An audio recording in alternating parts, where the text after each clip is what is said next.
This is MacroVoices with hedge fund manager Erik Townsend, the free weekly financial podcast targeting professional finance, high net worth individuals, family offices, and other sophisticated investors. MacroVoices is all about the brightest minds in the world of finance and macroeconomics telling it like it is, bullish or bearish, no holds barred. Now, here are your hosts, Erik Townsend and Patrick Ceresna. MacroVoices episode 135 was recorded on October 4th, 2018. I'm Erik Townsend. Our all-star fall lineup continues this week with GavCal co-founder Louis-Vincent Gave joining me as this week's feature interview guest. We'll cover emerging markets, U.S. Treasury yields, gold, and much more. My interview with Louis was taped on Monday afternoon, so we were not aware of Wednesday's Treasury breakout at that time. So be sure to stay tuned for our post-game segment after the feature interview, when MI2 Partners founder Julian Brigden will join us briefly to cover the Treasury yield breakout that occurred on Wednesday and its implications for equity markets. And finally, we'll touch base with Jay Martin from Cambridge House regarding the Gold and Silver Summit in San Francisco. And I'm Patrick Ceresna. Now, Erik, the S&P 500 just earlier this week looked like it was winding up for a breakout to 52-week new highs. Everything technically was just looking like it was ready to go. And then comes Powell with his speech. We had the breakout obviously in yields, and then the market just responded quite negatively. In less than 24 hours, we found ourselves dropping from 29.40 all the way down to 28.90 on the S&P 500, a solid 50-point drop in short order. We're bouncing off of that right now. We're trading around the 29.07 level. But what's your feeling here? Do you think this is the real deal? Like, is this a meaningful turnaround? What's your take here? You know, I don't think that we can tell yet. Clearly, we saw what could have been the first day of the big crash. It could have also been the day that people had a little bit of a knee-jerk and the dip buyers are going to come in and save the day again. I don't think that we've seen enough of a move. We didn't take out the lows from early September even, which were around 28.75 or so.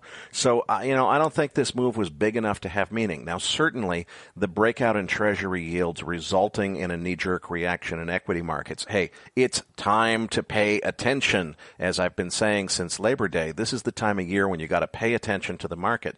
But I don't think we've got a decisive signal yet. So I'm watching very carefully to see if there's follow-through. And to my mind, what's most important is not how big the move was today. It's what the follow-through is tomorrow. If we're going to new lows tomorrow and the tape tomorrow looks the way it did today, that would start to persuade me that maybe something is really beginning here. But I don't think we've seen enough to tell us that the move is on. I couldn't agree more, Erik, because one thing that we have seen basically since that April low is that the buy-on-dip traders have come back every time. And so as soon as this kind of a 50, 60, 70-point dip in the S&P was there, the buy-and-dip traders showed up. I think the one thing that will be the true tell is where all the reason for the buy-and-dip traders to show up and nobody buys. When that happens and, the music is stopped, that's when something more ominous can happen, but one day doesn't make a new trend, so let's definitely watch that. Let's move on to the dollar index. On the December 2018 contract on the dollar,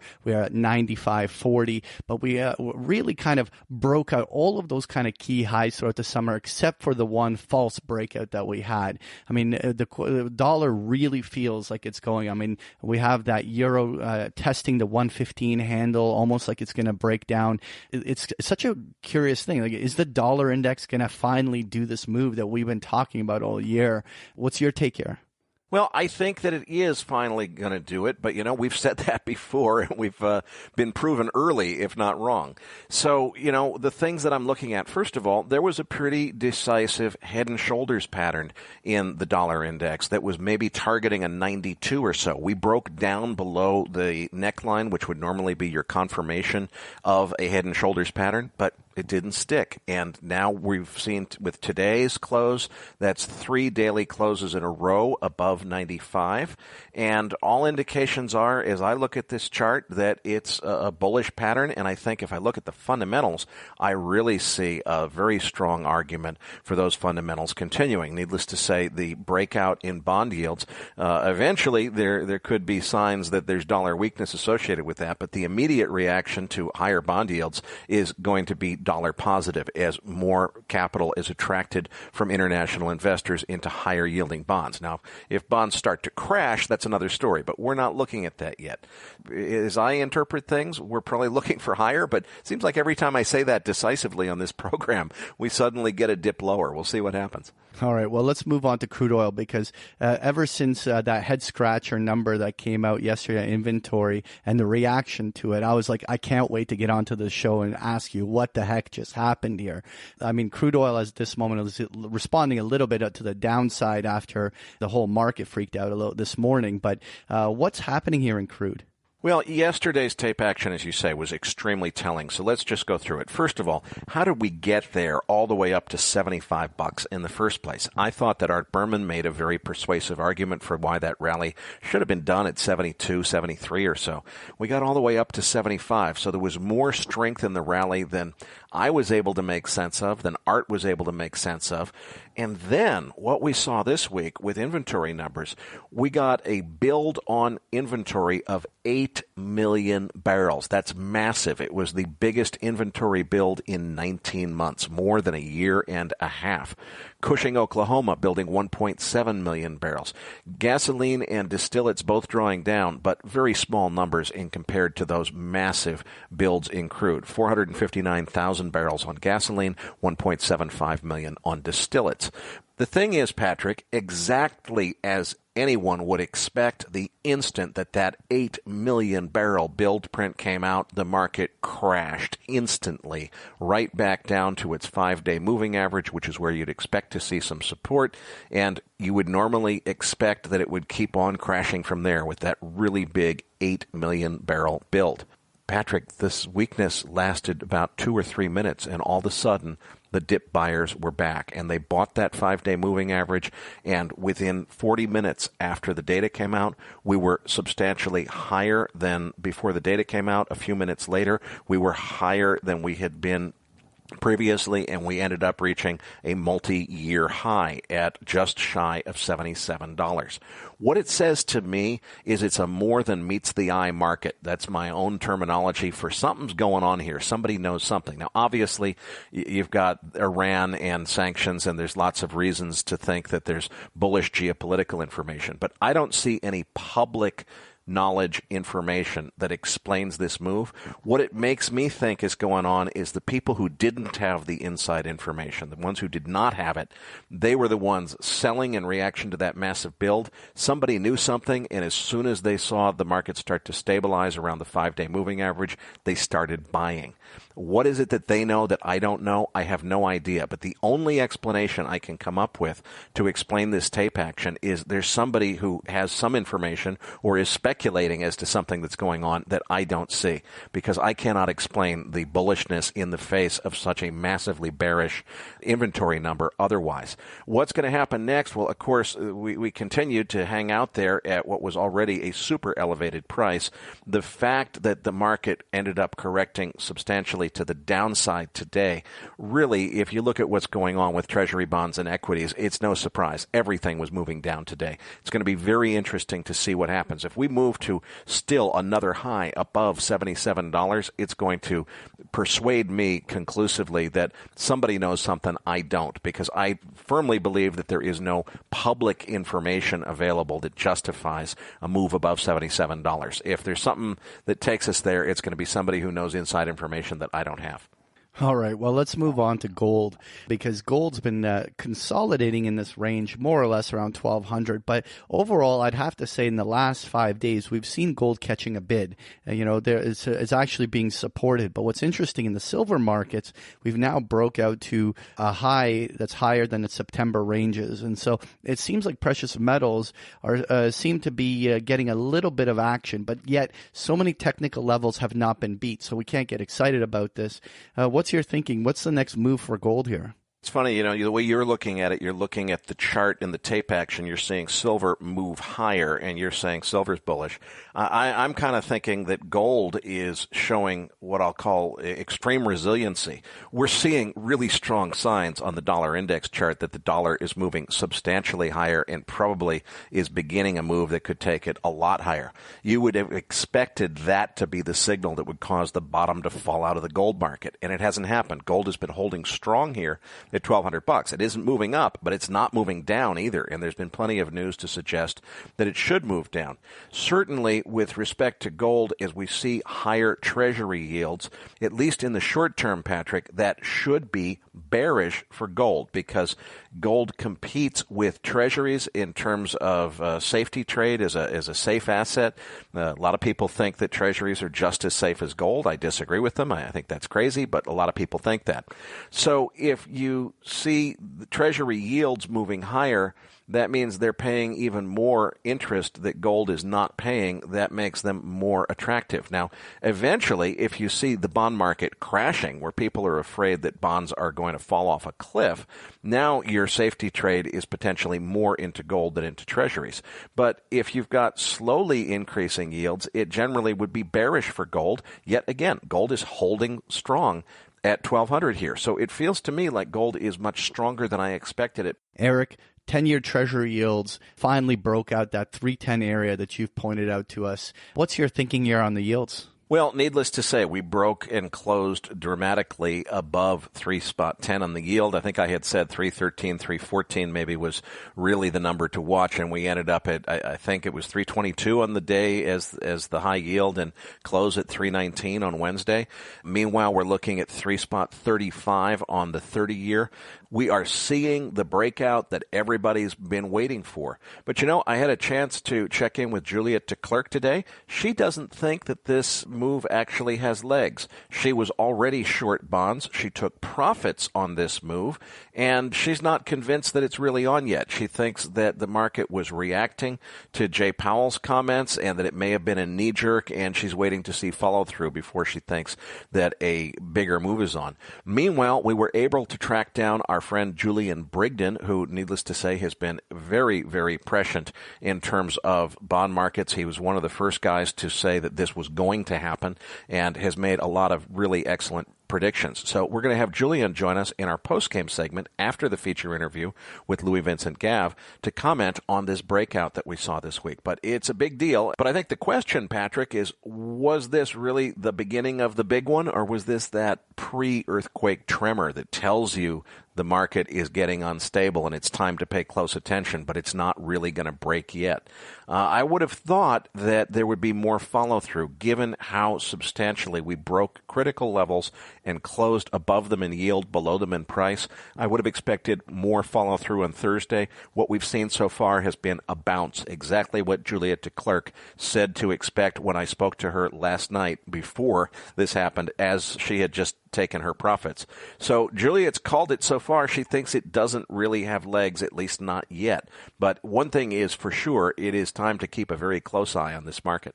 Well, thanks for the market update, Eric. This week's featured interview guest is GavCal co-founder Louis-Vincent Gave. Please keep in mind that the interview was recorded on Monday afternoon before Treasury bond yields broke out. So Eric's interview with Louis is coming up as Macro Voices continues right here at macrovoices.com.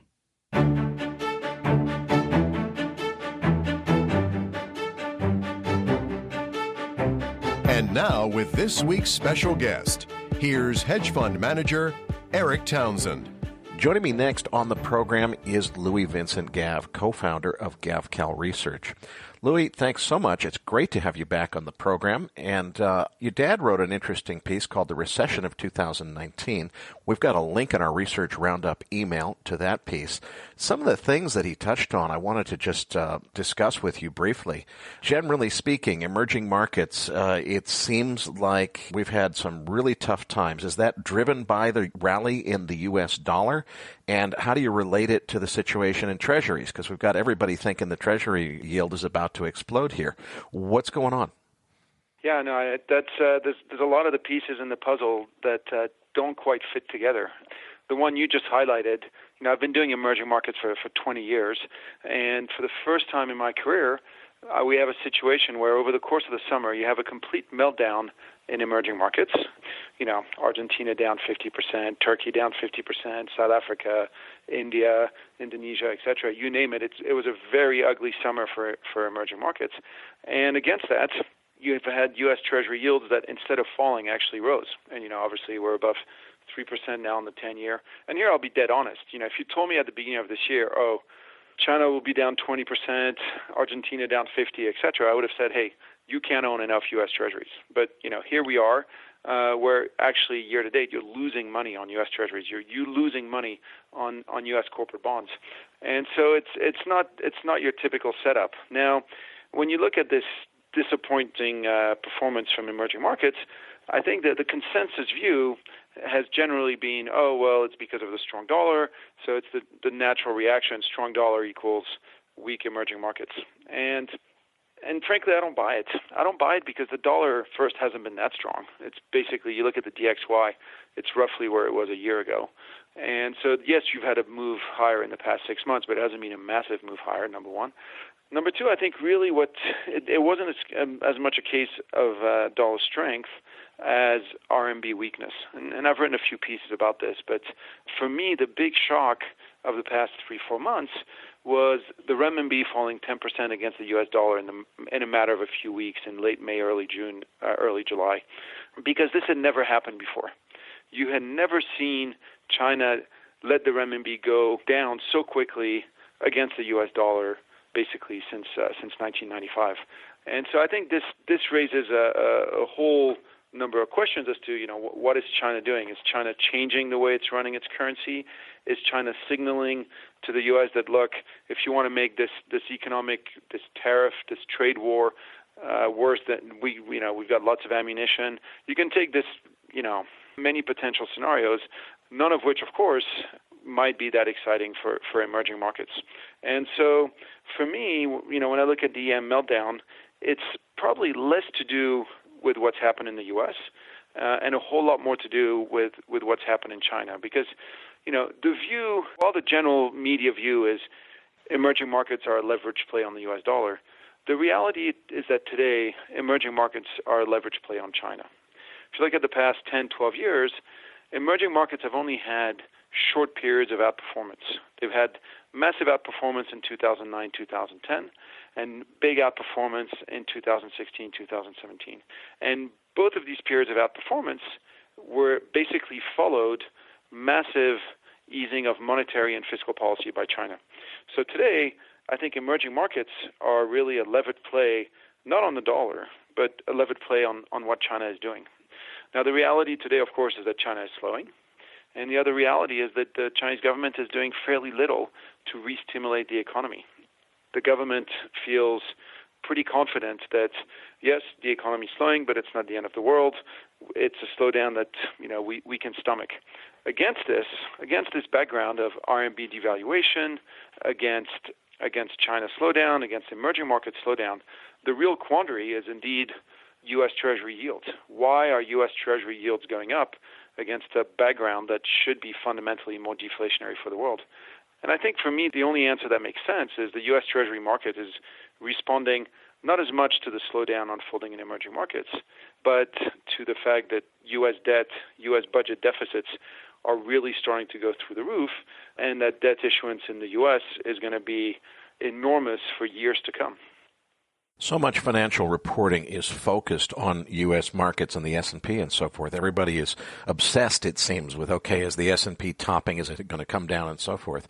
And it's really not clear what's going to happen next. But something I've noticed in a lot of the research that you guys do is, maybe it's not clear what's going on with the U.S., but it's much clearer between emerging markets and Europe. Most other equity markets around the world are really showing signs that they, have rolled over and and they're not necessarily crashing, but they're not breaking out to new highs. Does that mean potentially that what we're seeing is a global topping of equity markets, but some of that flight capital that's going out of other markets is pushing the S&P to maybe one last final high? Is that the phenomenon here, or why is it that the U.S. market seems to be out of whack with the rest of the world? I think that is what is happening. One of the charts in my presentation pack right now is a performance review of every major asset class since January 31st. So, we start the year, everything goes up, as sometimes happens in January, all the capital gets put to work, you get a big rally, everybody's happy. But since January 31st, every single asset class has underperformed U.S. dollar cash apart from U.S. equities. So basically, if you owned anything but U.S. equities since late January, so the past 7 or 8 months, you've lost money. And that's true of European equities, it's true of Asian equities, it's true of corporate debt, it's true of emerging market debt, it's true of commodities, so on and so forth. And so, yes, an environment, I think, where you're losing money on every single asset class, I think is an environment that tells you, except for one, that indeed tells you that liquidity is getting tighter. We know that we have several liquidity drains today in the system. We have, of course, the Fed, which is shrinking its balance sheets. Then we have oil, and oil, by continuing to rise, is a liquidity drain on the system. So just those two facts alone means that there's less money floating around the system to push up asset prices, to push up valuations. And yes, amongst this, you have U.S. equities that are increasingly, the only beacon of light in an otherwise tough environment for everybody else. But a beacon of light that is also getting more and more concentrated. If you look at August was almost a parity in that respect, in that the world MSCI ex-US was down 3%. The US MSCI was up 2%, but amongst that, Apple was up 20% and Amazon was up 13.5%.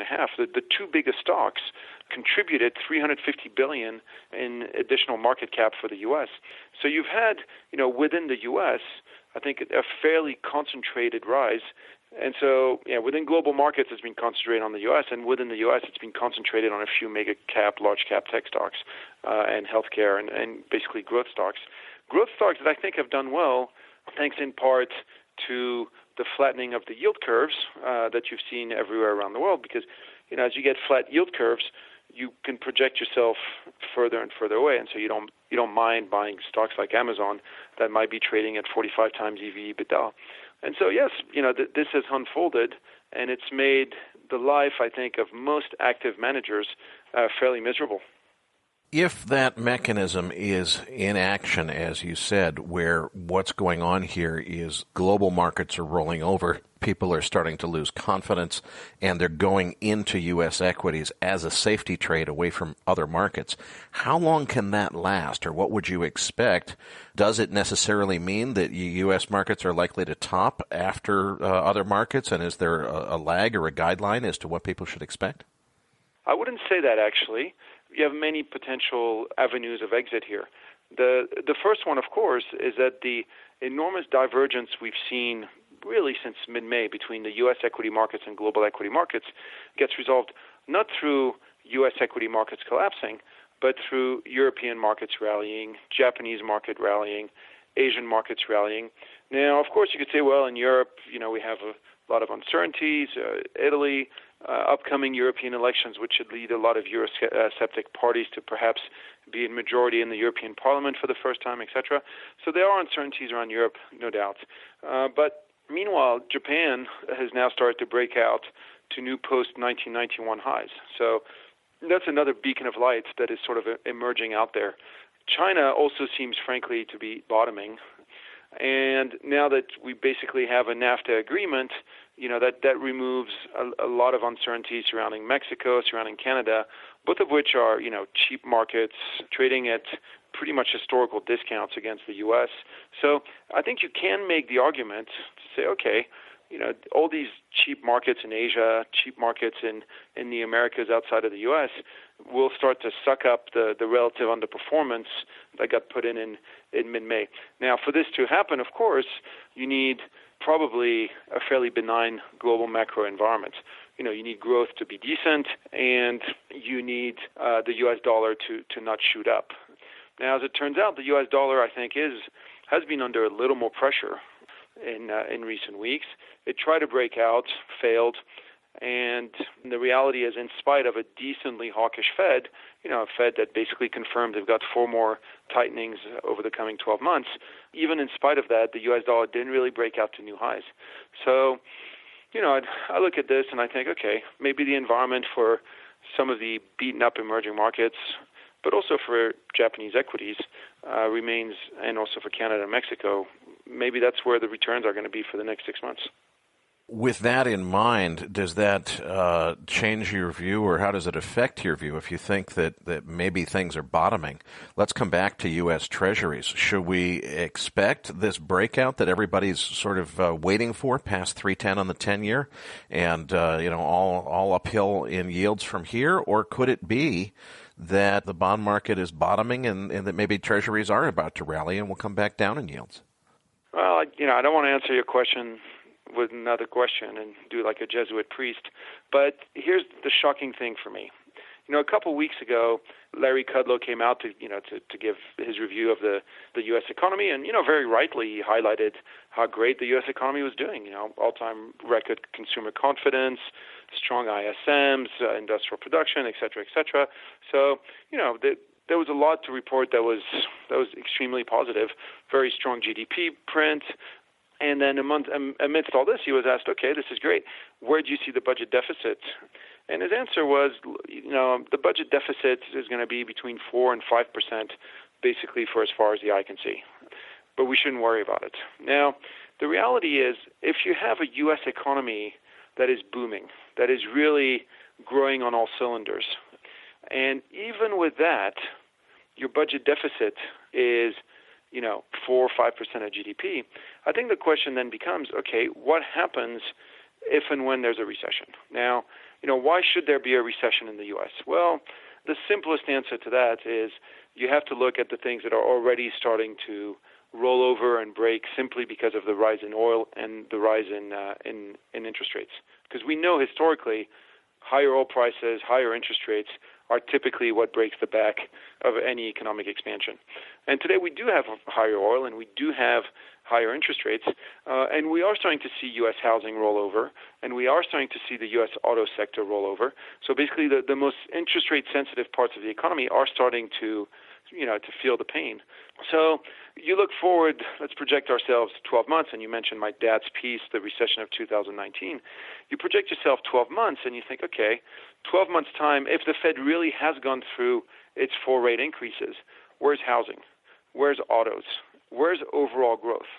Now, you can say it's fine, everything is great, because animal spirits have been rekindled, because we're deregulating at the same time. So, yes, you have this increase in cost, but you have the lower cost of deregulation, and so everything is fine. But even in this everything fine environment, you'll still end up with 4 or 5% of budget deficits. So your first option is the economy will be fine because of deregulation. Yes, you'll have higher interest rates, but the higher interest rates get compensated by a bunch of other factors, and so roughly your yields probably end up more or less where we are today. The second option, the one with a whole lot more uncertainty, is you get your 4 interest rate increases from the Fed. The higher interest rates combined with the higher oil price really start to take a bite out of the U.S. economy, and the U.S. economy starts to move towards a recession. And this is, goes back to my dad's piece, The Recession of 2019. And if you get there, the big question is then, historically, of course, you say, oh, recession, I buy U.S. Treasuries. But of course, here the uncertainty is recession at a time where if you enter into a recession with your budget deficit already at 4-5% of GDP, by the time you get into recession, your budget deficit is at 10% of GDP. And the numbers get so big that the question then becomes, who's going to be the big buyer of these U.S. Treasuries? And this gets me to the sort of odd policy mix that you have in the U.S. today, where on the one hand, you have massive funding needs, and on the other hand, you have policymakers that are, in essence, excuse my French, but telling the rest of the world to bugger off. and showing them the middle finger. So, in essence, today the U.S. is increasingly dependent on the kindness of foreigners to fund their debts, but the U.S. isn't really treating the rest of the world with much kindness. So if tomorrow there's a recession, are China, Japan, Indonesia, India, etc., going to rush and buy U.S. Treasuries, as perhaps was done in the past? Or will China be using this opportunity to perhaps make the point, as they've been trying to do for the past few years, to say, this is now our window of opportunity to de-dollarize Asian trade, de-dollarize the commodity trade, and start moving away from, in essence, this dollar world where the dollar dominates everything towards a more multi-currency world. So again, I didn't really answer your question. I said, I'm sorry to answer your question with another question. But in essence, the question on U.S. Treasuries, it comes down to whether you fundamentally believe that the U.S. running budget deficits of 4 or 5% in boom times and 10% in bad times is a stable situation or not. I tend to believe it's not. So I tend to believe that U.S. Treasuries are actually a dangerous asset class because the risk-reward is just not a very attractive one. If, maybe bond yields can go back down to 2, but if all of a sudden, the debt situation starts becoming alarming for investors, bond yields could easily rise to 6 or 7. And so with that in mind, the risk rewarded for me in U.S. Treasuries is not particularly attractive. I want to stay on that de-dollarization topic for a minute. Something that really, really stood out to me was last week we had the European Union's foreign policy chief standing shoulder to shoulder with the Iranian foreign minister, basically pledging solidarity, the two of them standing at the United Nations in New York City, saying that the European Union intends to create a workaround payment system to bypass the SWIFT payment network so that European companies' right to legally conduct Iran, notwithstanding sanctions from the United States imposed unilaterally without UN support, can be effective. So you're in New York City at the United Nations. You've got the foreign policy chief of the EU speaking out against U.S. foreign policy, which they perceive as being completely inappropriate and trying to tell the rest of the world what to do. And, they're fighting back with another payment scheme. My question to you is, clearly that shows that there's some great frustration in Europe with the U.S. attitude toward unilaterally imposing sanctions on a nation like Iran. My question is, do you think that translates to European investors not buying U.S. Treasuries because of that same frustration, or are they stuck in the no alternative situation where, they don't like it, but there's really no viable alternative to the U.S. Treasury as a safe reserve asset? I think it all depends on your timeline. Over the past really 10 years, but really the past 2 years, I think the U.S. government has been weaponizing the U.S. dollar like never before. And for me, the sort of breaking point moment was when the U.S. government imposed an $8 billion fine on BNP for doing a deal in Sudan. And basically the logic was, the loan you made in Sudan was priced in U.S. dollars. And so if it's priced in U.S. dollars, we, the U.S. government, have a right to look into it. So I think with that BNP deal of fine of a few years ago, the U.S. basically said anything that happens in U.S. dollars, wherever it might be in the world, you and I do a U.S. dollar transaction in between Canada and China, well, the U.S. says we're allowed to look into that transaction. And if we don't like it, we'll fine it. And I think for me that was a massive game changer because indeed it does mean for a number of countries that you then have two choices. You have to build a workaround, or you really can't have a foreign policy of your own because whatever the U.S. dollar dictates will have to go. And I think there's a number of countries for which this latter option simply doesn't work. The fact that even the European Union, and let's face it, the European Union and the U.S. are good friends, the fact that even the European Union is now saying, well, this really doesn't work for us, tells you, if that's the case at the European Union, guess what they're thinking in Moscow, or what they're thinking in Beijing, or what they're thinking in Delhi or in Jakarta, etc., where they're a lot less sure that the U.S. and themselves are friends. On this, for me, on this de-dollarization of the world, one of the most interesting developments this year, I don't know if you've looked at this chart, has been the flatlining of the renminbi against gold, which is kind of odd because the Chinese government has a pretty good track record of saying what they do and doing what they say. Now, for years, they managed their currency against the U.S. dollar. Then in 2015, they told us, we're not managing against the U.S. dollar anymore, we're managing against the basket. And they even gave us the basket. And, you look at 2015, 2016, early 2017, there's fairly little volatility in the renminbi against its basket. Fast forward to the past 12 months, and all of a sudden you have a whole lot more volatility against the basket, but at the same time, you're completely flatlining against gold. So it's almost as if all of a sudden China is no longer managing the renminbi against the basket, but managing the renminbi against gold. Now, what would be the interest in that? Well, if China's long-term goal is to de-dollarization trade, we know that's the goal. If China's long-term goal is to de-dollarize the commodity trade, and we know that's the goal, they've launched the RMB oil future in Shanghai. They're already cutting deals with the like of Russia, with the like of Qatar, with the like of Iran to buy energy in renminbi. Then fundamentally, over time, for this strategy to work, China really has two options. The first is to completely open up capital controls and let foreigners buy and sell whatever assets they want in China, just like foreigners can buy whatever assets they want in the U.S. That's option one. Option two, when you turn to Russia and you say, okay, let's sign a 20-year deal of oil for renminbi, the first question Russia is going to ask is, okay, that's great, but what am I going to do with these renminbi? China's answer, buy RMB bonds, perhaps doesn't satisfy Russia, and so China turns around and says, well, instead of buying RMB bonds, you can trade your renminbi for gold, and I'll make a market there, and I'll ensure a certain level of stability. Now, I'm not saying that this has happened, but if you're China and if your strategic goal is to de-dollarize Asian trade and de-dollarize commodity trade, doing this through gold would be a very easy way to achieve that goal, and providing a certain stability in the RMB gold price would take you a long way towards there. And sure enough, where are we today? Into a complete flattening of the RMB gold price, which I find very odd. I have one more question on de-dollarization, then I want to come back to China.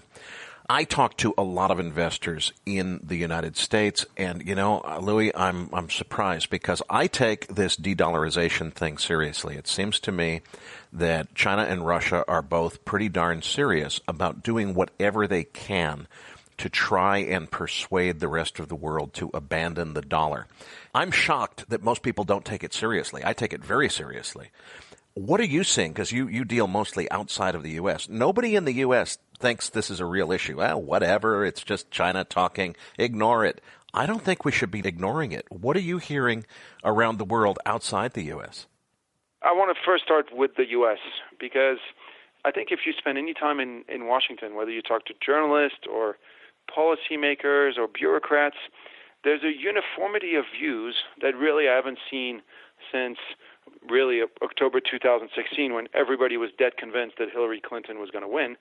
Today, everybody is dead convinced that China is on the verge of imploding, that basically all the U.S. needs to do is push a little bit and China economically will implode.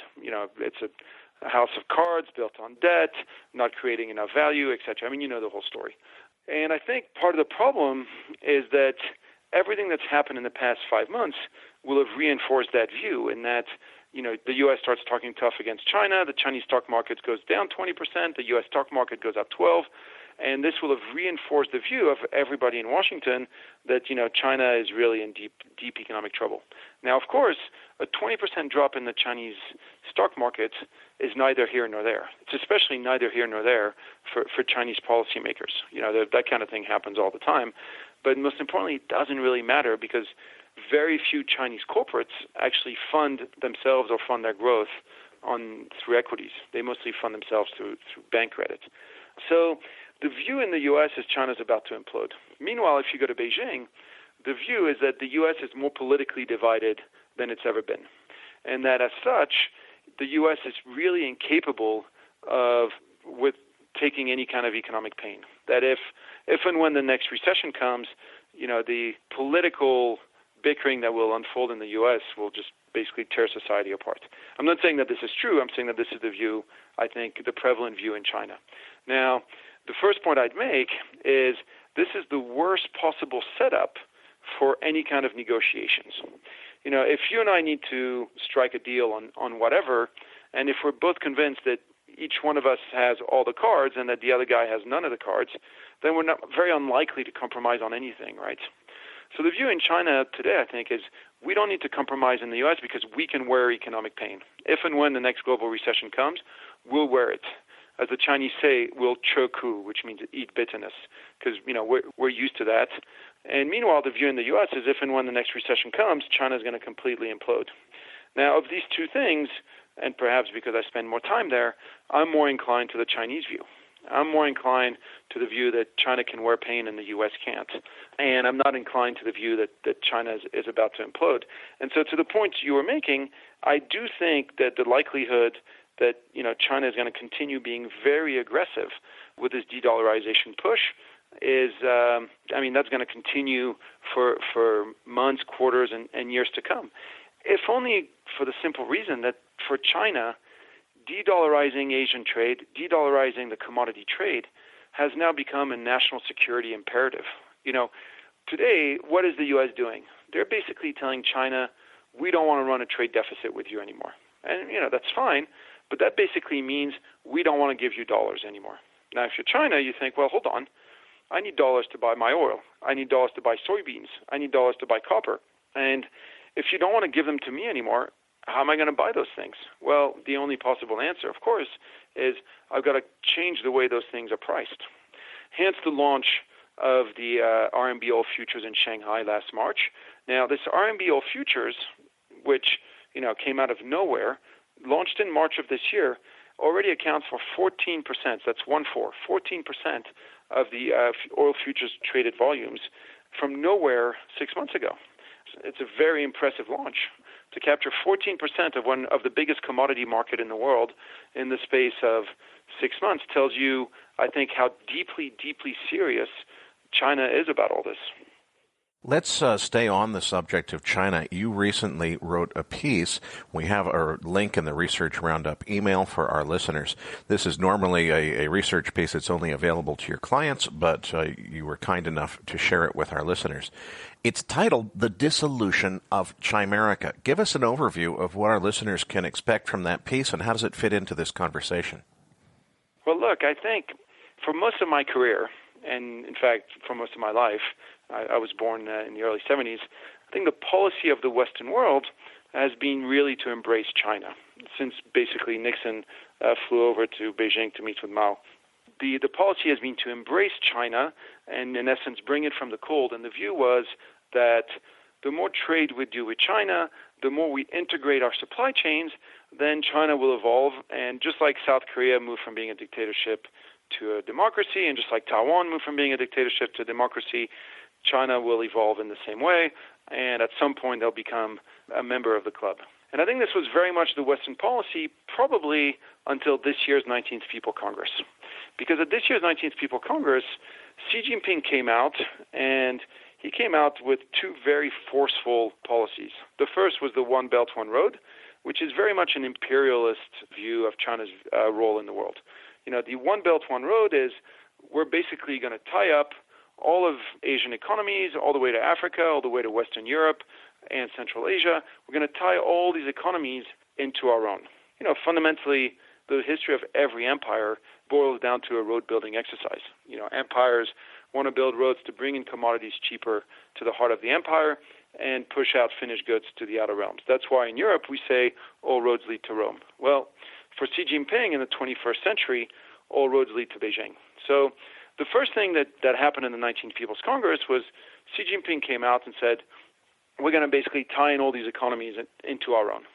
And then the second thing he said, having done that, we're going to move up the value chain in terms of the goods that we sell. So by 2025, and this was the Made in China 2025 policy, by 2025, we're going to be a world leader in semiconductors. We're going to be a world leader in artificial intelligence and in fintech and in satellites and in building airplanes, etc. Now, 5 years ago, China had come out and said by 2025, we're going to be leaders in artificial intelligence and fintech. People would have laughed. But now, of course, nobody's laughing because they might already be there. And I think it was these two policies that all of a sudden triggered a shift of thinking in Washington about China in general. And so what you've had in Washington now, I think, is a sort of union of different people who look at China no longer as a big opportunity or as a big market, but potentially as a threat. Not least of which, of course, were America's big corporates themselves. Because, for decades, the biggest pro-China lobbyists in Washington were all the big corporates. As soon as somebody started to bash China, you could count on Boeing or John Deere or Caterpillar or Walmart to pick up the phone and say, hey, maybe you tone it down a little. We do make a lot of money back there. But of course, if China comes out and says, hey, by 2025, we're going to be producing our own jet planes, if you're Boeing, you think, hold on, you're supposed to be my customer. You're not supposed to be my competitor. And so all of a sudden, I think there was a sort of paradigm shift, a big shift in the way people perceive China. So combine that with all the national defense types, the John Boltons, the CIA, the Department of Defense, etc., who are not so keen on China's imperialist ambitions. All of a sudden, the view has become, instead of integrating our supply chains with China, we need to disintegrate our supply chains. And so that's why I think that behind all this rhetoric of the trade war, there's actually the real threat is really sort of new economic Cold War, where after 20, 30 years of integration, we now look to basically break apart all the supply chains that were established for so many years. Louis, I'm just a small businessman. Maybe I don't understand high finance, but in my line of work, we usually looked for an alternative before we burned any bridges to suppliers. Who are we going to buy all the cheap stuff from if we disintegrate our supply lines with China? I mean, it's a serious question. What is the United States going to do as an alternative for all of the cheap goods and services that it sources from China, which is a lot? Well, see, this is where I think this goes back to what I was saying earlier about how there, on the one hand, there's U.S. foreign policy, on the other, there's the economic reality underlying in the United States. Today, I think the U.S. foreign policy is fundamentally inflationary. You start tearing apart all these supply chains, to your point, it's going to be very hard to reproduce elsewhere. You can't really reproduce them in the U.S. In the U.S., you already have a very tight labor market. You'll be able to do some in Mexico, perhaps some in Canada as well, which is why, signing this NAFTA thing was especially important. And by the way, to me, I look at the fact that NAFTA has now been signed as a way for the U.S. to now be tougher on China instead of kinder to China. So some of it can move to Canada, some of it can move to Mexico, some of it can move to the U.S. But beyond that, I think we have to accept that, the foreign policy, this economic Cold War with China would be inflationary. If it does unfold, it will be inflationary. And if it is inflationary, that should lead to higher yields at a time when government debt is already going through the roof. And here, just, a little factoid for you, but in August of this year, for the first time ever, U.S. tax receipts were not enough to pay for interest payments plus all your social entitlements. So forget infrastructure, forget military spending, forget the government payroll, forget all these things. The U.S. is now at a point where tax receipts cover interest payments plus entitlement spending, and that's it. And so if you follow an policy that is fundamentally inflationary at the back end, then you can probably assume that your interest payments are going to go up. And so I think that's where, for me, there's a sort of dislocation between the foreign policy and the economic reality, the underlying economic reality in the U.S. Louis, I want to come back to gold. You mentioned something that we've certainly observed for many weeks on this program, that there has been an uncanny correlation, as you put it, a flatlining, where gold is trading in sympathy with the Chinese RMB. You talked a little bit about why that might be happening, but let's talk about the outlook for gold itself, because we've had some radically different views. On one hand, people, dollar bullish, you ought to be gold bearish. On the other hand, a lot of people are thinking with this de-dollarization stuff, maybe that's a catalyst that really says that flight capital is going to start to move into gold and not into U.S. Treasuries. What's your outlook for gold and precious metals generally? Well, let me preface this by saying that I came into this year with the view that if ever there was an accident on the markets, then the Fed would ease up policy, and thus the best hedge on any potential market meltdown was probably to own some gold and some gold miners. Now, as you well know, gold miners got absolutely smoked this summer, in spite of the fact that we did have a financial accident, but the financial accident was in emerging markets. It wasn't on the U.S. So I think for now, gold is still sort of trading on the view that, well, as the Fed tightens, what's really the point of owning gold? And so you can say, well, the point of owning gold is when the market changes its mind about the Fed tightening, then everything, U.S. dollar will collapse, gold will shoot up. And so the first thing is gold remains a decent hedge against a financial accident, but really only a financial accident in the U.S. because, as the Fed has shown, if the financial accident happens elsewhere, then the Fed doesn't care. So I think that the first thing is you can own gold as a hedge against a financial market accident in the U.S. A market accident that would be big enough to lead to a shift in thinking at the Fed. The second reason you own gold today is if, like me, you believe that China is on the path to de-dollarize, and if you think that there's some odds that China will be successful in this course, if you think, okay, well, I think it's pretty obvious that China wants to de-dollarize Asian trade, that it wants to de-dollarize commodity trade. For me, there's at least a 50% chance that they are successful. And the fact that, U.S. fiscal policy today is so loose only helps China in that quest over time. So these are the two good reasons to own gold. Now, right now, of course, as U.S. equity markets make new high, neither of these reasons seem to be making a case for gold immediately today. But these things can change decently quickly. And so I own some gold, even if it has been extremely disappointing, no doubt, this year to date. Louis, I can't thank you enough for a fantastic interview. But before we go, I want to talk a little bit about what you do at GavCal Research. We do have more than half of our listener audience is institutional. I know you are an institutional research firm. We've got a sample of one of your daily research notes, which was the Chimerica piece. Again, you'll find the link, folks, in your Research Roundup email. Beyond that sample, tell us a little bit more about what you do and what services you offer at GavCal. Oh, sure. So we provide independent research for institutional investors. So we have a global macro product. We have a China macro product. We have a China corporate due diligence product for people who do a lot of deals in China.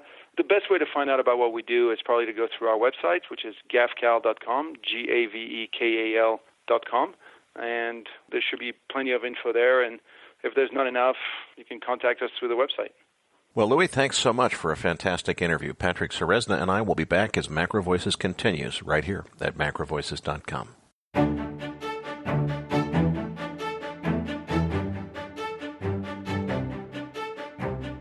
MacroVoices is a listener-driven program. Please email requests for specific future interview guests to requests@macrovoices.com.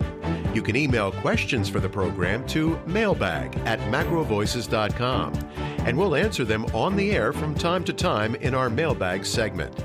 We also welcome your suggestions for how we can improve the program. Now, back to your hosts, Erik Townsend and Patrick Ceresna. Erik, what a great interview with Louis. It really made an impression on me when he was talking about the fact that the 10-year was not reacting to the breakdown in emerging markets. And I'm in the same camp as him. I was really looking at that breakdown in emerging markets and how everything was kind of falling apart. The safe haven trade of bonds was something that I really felt had a real shot at working. And literally, we're seeing absolutely no response from the bond market to what is a continuing and worsening situation in emerging markets. So it's going to be a really interesting thing to see how this continues to develop. What did you take away from the interview? Yeah, and I guess the other way that you could turn that around is you could say, let's assume that as people are freaking out in emerging markets, that there has been some cash flow into U.S. Treasuries as a safety trade. Let's assume that that really did occur, as it almost has to under these circumstances. Well, guess what? It wasn't enough to push yields lower. In fact, yields are still moving higher, despite the fact that that probably is happening. That was the way I interpreted that one. And what it really says to me, Patrick, we are in an environment right now where major correlation relationships in markets that people have known for years and years and years always work in certain ways aren't working the way they usually do. It says to me that we are on the cusp of a major change in the macro backdrop in terms of the big picture of what is driving the global economy and what's happening. Does that mean necessarily, okay, that's, a signal that there's a huge recession coming or something? I don't know yet. I'm trying to figure it out. But it's very clear to me that we are on the cusp of major sea change kind of moves in the market. Patrick, I want to come back to the question of what's going on with this breakout or apparent breakout in Treasury yields. We have Julian Brigden, founder of MI2 Partners and, of course, very outspoken commentator in our past interviews on the subject of bond yields. Julian, thanks so much for joining us. You've told us before, boy, if you saw a monthly close over 3.25 on the 30-year, that would be a 30-year change in trend. Now, we haven't had the monthly close yet, but we are well above 3.25, and it looks like we're headed there. Meanwhile, we've got a new high in yield on the 10-year. A lot of people yesterday, when we saw that closing print, were saying, okay, that's it. The bond market crash has begun. But, the follow-through today on Thursday really looks like we're bouncing so far. So what do you think's going on? Was this a false signal? Do we have a bond market crash that's starting, or what's happening? Hi, Eric. Well, and welcome to everyone. Look, I would say there was a couple of things that we were watching. One of them was a moving average, which was the 100-month moving average in 30-year yields. And in actual fact, we closed above that last Friday because it's been moving down since we last spoke. And I think it came in my head just around 315. So actually just quite itchily wobbling last week. We did actually get a monthly close above that. So that is the first time that we've had a monthly close above that trend line since the mid-80s. Tested it once in 94, opened above it, but never closed above it. And as you remember, that was a pretty bad year for the bond market. So this is the first technical close. 325, I think, becomes important on the 30-year yield because it's the neckline of a big inverse head and shoulders. And I think that's why you had people like Bill Gross and Grundlach also talking about that and tweeting about that, as indeed we did on our Twitter feed.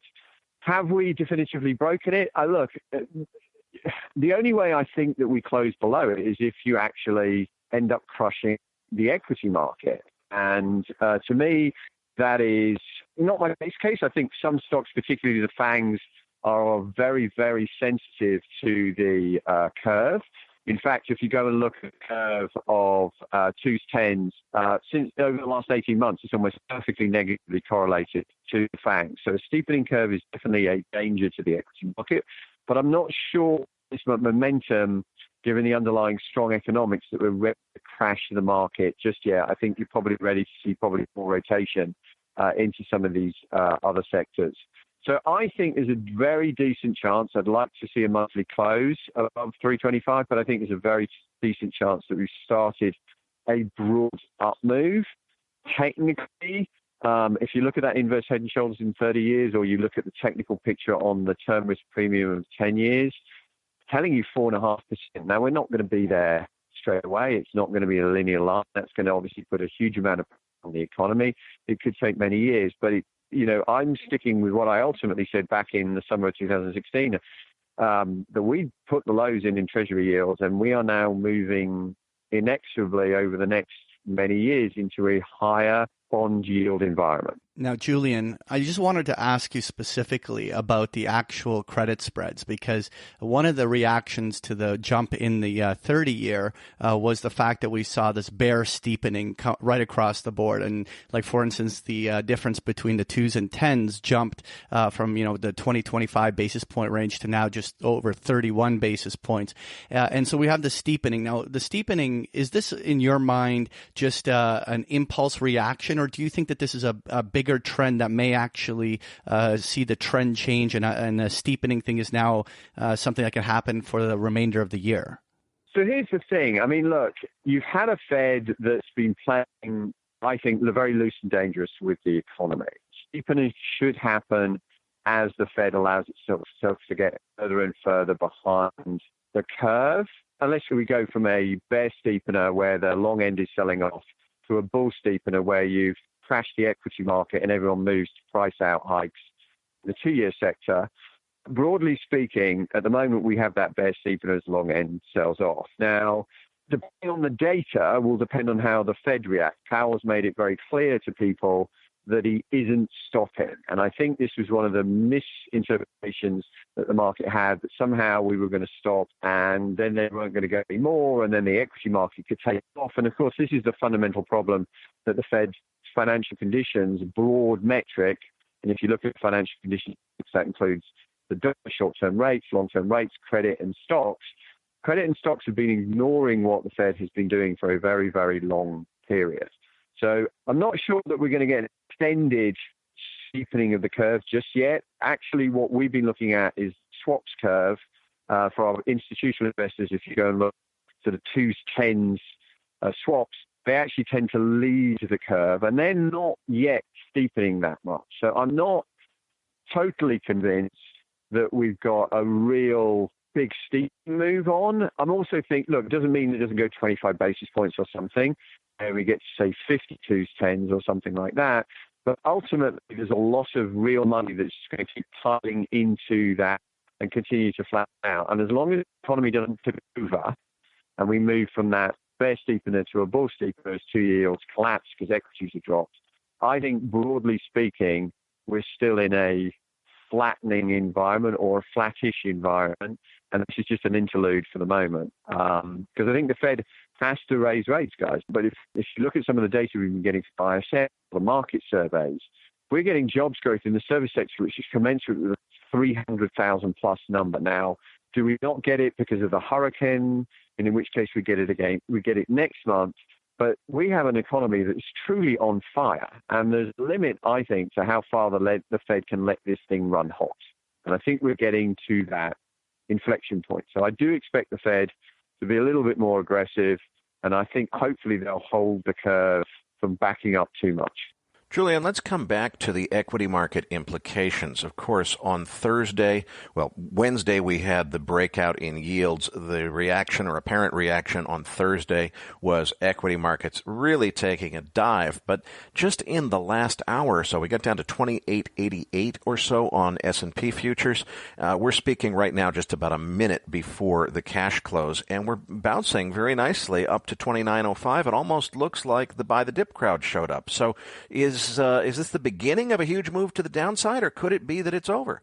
No, I mean, I think you get a lot of rotation here. The reason why bond yields are breaking out to some extent is they've been suppressed by all this central bank flow. The ECB, in particular the ECB, but the ECB is moving gradually to end the QE program, which should stop some of the money that's been flowing from Europe into the US as bond yields start to rise. You should start to see some of and as long as the economy remains strong, you should start to see rotation in other sectors. So I do think that all the running is being made by these sort of very high beta FANG stocks. Those are very sensitive to the curve because almost calling them growth stocks is almost an oxymoron. They tend to do well when growth elsewhere is actually weak. Elsewhere, we have strong wage growth. There are other better super cheap stocks that you should be buying. So I do think that it's possible, Eric, we get some sort of rotation into, financials, late stage cyclicals, and things like this. And that the equity market, while I'd be very surprised to see in a rising bond yield environment, the equity market not, under some pressure, is this the collapse? I don't think so yet. In a way, that gives the bond market more room to run in this sell-off. Now, Julian, let's put this all together. How are you trading this? What's the big trade here? I mean, are you trading this with just straight long or shorts, or are you putting this on as a steepening trade? What are you doing here? How do you play this market? So at this point, we're unemphatically very sort of bearish, and we wrote 2-3 weeks ago for our institutional clients that we were creeping up to these very big levels in the US bond market and indeed global bond markets. So we've been sort of pressurizing the long end of the trade. I mean, right here, right now, do you jump in and try and, short the long end of the bond market? I'm not sure. I mean, the risk reward is a lot lower. It doesn't mean that I don't think it's going higher yields, but the risk reward is a little bit skewed.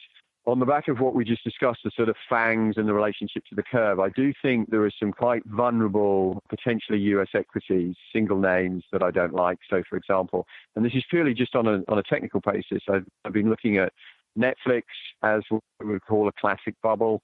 At these sort of levels, failing up here would be a very bad sign.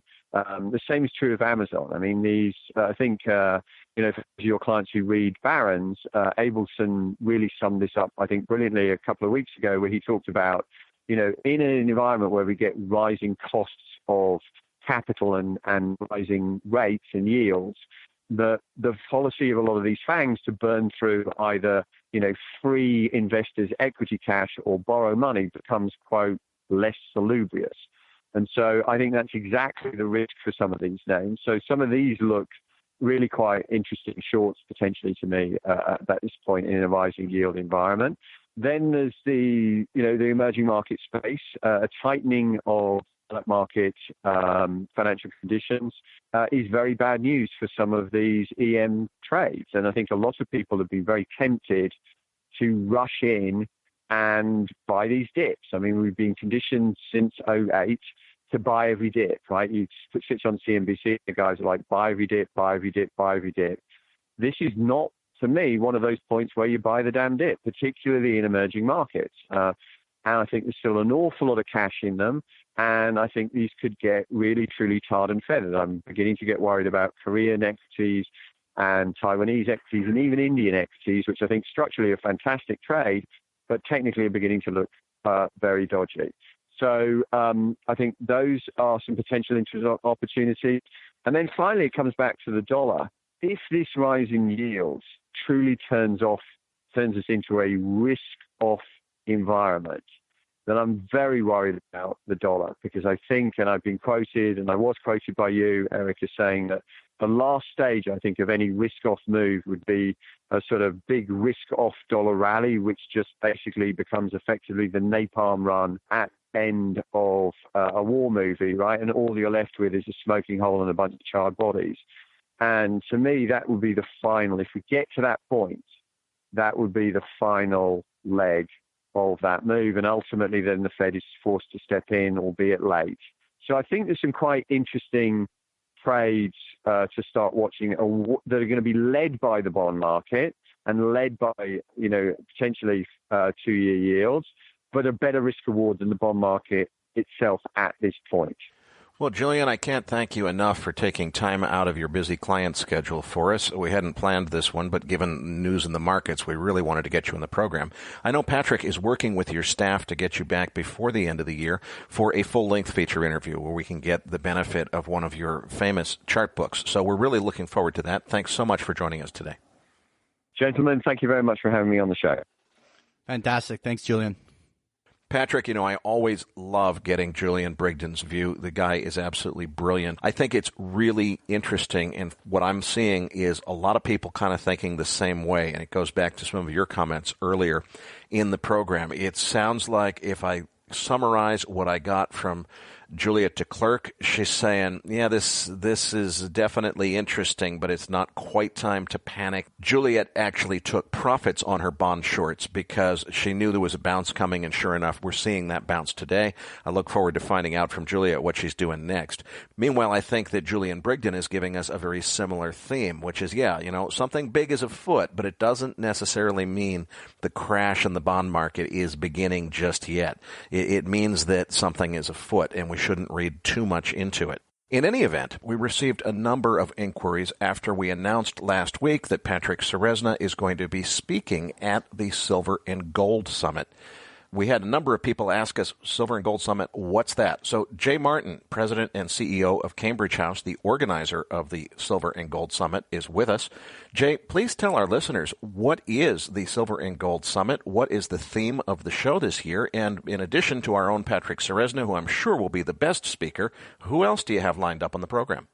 Yeah, thanks so much. So the Silver and Gold Summit is a conference that we've been hosting in San Francisco for 5 years now. And the purpose of this conference is to educate on investors who are interested in the precious metals or the natural resource sector. The show's changed a lot in the last 5 years. You know, we launched this show in San Fran pretty much strictly as a silver and gold investment conference. And over the last 5 years, and especially this year, the focus has shifted. We still have a ton of precious metals content in companies, but investors that come today are very interested in the energy sector. We have a couple of major features on renewable energy and traditional energy sectors and battery technology, energy storage. So all the critical metals that are involved in creating this technology are a massive focus at this event. Jay, this event is going to be held in San Francisco, October 28th and 29th. I know some of this is a trade show. I usually find when I go to a trade show, once I've seen the booths, I've seen the booths. But you've also got quite a few speakers. Who else besides Patrick is there? And is it worth people's time to plan to attend both days? Or is it one of these one days and you've covered it kind of things? No, it's equally valuable both days. And yeah, we pride ourselves on being content first. So there's a trade show marketplace where there will be about 70 companies exhibiting. But in the speaker hall, our main theater, and in our 3 workshops around the event, we're showcasing another 80 keynote speakers throughout the 2 days. And the major themes are industrial uses for silver, for battery technology, energy sources. We bring in the heaviest weight natural resource investment speakers that are in the business. People like Marion Katusa of Katusa Research, Rick Rule from Sprott US Global, Doug Casey from Casey Research. He's a legend in the business. Over the course of 2 days, we've got over 80 speakers, panel discussions, Q&As, fireside chats, and debates occurring. And Jay, for people who are able to attend October 28th and 29th, they can register online at cambridgehouse.com. Use the promotion code MACRO in order to get an additional 30% off. There's already a early bird special that's good through the 12th of October, and there's a higher price after that, but either way, you can get 30% off of the advertised price using the discount code MACRO. Jay, thanks so much for coming and telling us about the program. Before we sign off, though, for the week, we understand there's also a reception on the 27th. Tell us what that's about. Yeah, great. So it's available to all registered investors at the conference. The show itself is October 28th and 29th, but we open up with a party on the 27th of October. And this is actually a Hall of Fame inductee ceremony. This year, we're inducting Rick Rule into the Natural Resource Hall of Fame. And so for all investors at the conference, it's open invitation, it's open bar. All of our keynote speakers will be there. So it's a great place to mix and mingle. And we hope to see all of your listeners there. Jay, thanks so much for joining us on the program. We really appreciate your help. Listeners, we need your help promoting MacroVoices, so please forward your Research Roundup emails, tell your friends and colleagues, and most importantly, register your free account at macrovoices.com. Only takes a few minutes, and the benefit to you is that you'll receive our free Research Roundup email each week, which never contains any advertising or marketing. It's just a compendium of links to all of the best content that we could find on the internet in support of this program, as well as just interesting research. Patrick, tell them what they can expect to find in this week's Research Roundup. All right. As always, you're going to find the transcript for today's interview with Louis, as well as links to a number of articles that Louis was kind enough to provide us with for some of his daily outlooks on what's going on in the markets and direction of the dollar and so on. There's also an interesting article discussing Marko Kolonovic's concerns about the Fed is raising the risks of a policy error. There's also another interesting article that I shared in there from the Financial Post talking about the Canadian economy facing a deep-rooted problem as wages stagnate and household debts mount. So you'll find this and so much more in this week's Research Roundup. So that does it for this week's episode. We appreciate all the feedback and support we get from our listeners, and we're always looking for suggestions on how we can make the program even better. Now, for those of our listeners that write or blog about the markets and would like to share that content with our listeners, send us an email at researchroundup@macrovoices.com or tag it with the MVRR hashtag on Twitter, and we'll include it in our weekly distributions. If you have not already, follow our main Twitter account at MacroVoices for all the most recent updates and releases. You can also follow Erik on Twitter at Erik S. Townsend and myself at Patrick Ceresna. On behalf of Erik Townsend and myself, thank you for listening, and we'll see you all next week.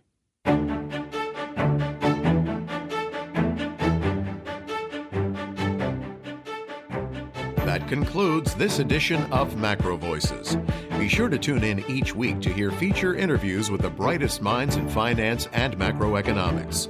MacroVoices is made possible by sponsorship from BigPictureTrading.com, the Internet's premier source of online education for traders. Please visit BigPictureTrading.com for more information. Please register your free account at MacroVoices.com. Once registered, you'll receive our free weekly Research Roundup email containing links to supporting documents from our featured guests and the very best free financial content our volunteer research team could find on the Internet each week. You'll also gain access to our free listener discussion forums and research library. And the more registered users we have, the more we'll be able to recruit high-profile feature interview guests for future programs. So please register your free account today at MacroVoices.com if you haven't already. You can subscribe to MacroVoices on iTunes to have MacroVoices automatically delivered to your mobile device each week, free of charge. You can email questions for the program to mailbag@macrovoices.com, and we'll answer your questions on the air from time to time in our mailbag segment. MacroVoices is presented for informational and entertainment purposes only. The information presented on MacroVoices should not be construed as investment advice. Always consult a licensed investment professional before making investment decisions. The views and opinions expressed on MacroVoices are those of the participants and do not necessarily reflect those of the show's hosts or sponsors. MacroVoices, its producers, sponsors, and hosts Erik Townsend and Patrick Ceresna shall not be liable for losses resulting from investment decisions based on information or viewpoints presented on MacroVoices. MacroVoices is made possible by sponsorship from BigPictureTrading.com and by funding from Fourth Turning Capital Management, LLC. For more information, visit MacroVoices.com.